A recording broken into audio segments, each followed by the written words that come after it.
नमस्कार, आपण पाहत आहात सह्याद्री न्यूज, आवाज महाराष्ट्राचा। सुहास बाबर, गोपीचंद पडळकर यांना मिळणार मंत्रिपद। सांगली जिल्ह्यात भाजप महायुतीला दणदणीत विजय मिळाल्यानंतर मंत्रिपदाची माळ कोणाच्या गळ्यात पडणार याची चर्चा सर्वत्र सुरू असल्याचं पाहावयास मिळत आहे। विद्यमान पालकमंत्री सुरेश खाडे यांच्यासह सांगलीचे आमदार सुधीर गाडगीळ, खानापूरचे सुहास बाबर व गोपीचंद पडळकर यांना मंत्रिपदाची संधी मिळण्याची शक्यता वर्तवली जात आहे। आटपाडी तालुक्यातून जतमध्ये जाऊन आमदारकीला गवसणी घातलेल्या गोपीचंद पडळकर हे देखील मंत्रिपदाच्या शर्यतीत असल्याचं मानलं जात आहे। पडळकर हे देवेंद्र फडणवीस यांच्या जवळचे मानले जातात। आजवर त्यांनी विधान परिषदेत प्रतिनिधित्व केलं आहे। आता थेट लोकांतून निवडून आल्यानं त्यांची मंत्रिपदाची दावेदारी वाढली आहे आणि म्हणून भाजपच्या कोट्यातून त्यांना राज्यमंत्रीपद निश्चित झाल्याचं व्रत आहे।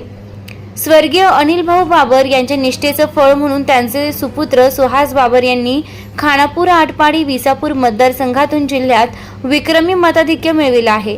दिवंगत आमदार अनिल भाऊ बाबर यांचा वारसदार म्हणून सुहास बाबर यांना राज्यमंत्रीपद जवळजवळ निश्चित झाले असल्याचं व्रत आहे। मुख्यमंत्री एकनाथ शिंदे यांच्यासोबत अनिल भाऊ बाबर एकनिष्ठ राहिले होते। शिंदे यांनी शिवसेनेतून बाहेर पडण्याचा निर्णय घेतला तेव्हाही अनिल बाबर पहिल्याच टप्प्यात त्यांच्यासोबत गेले होते।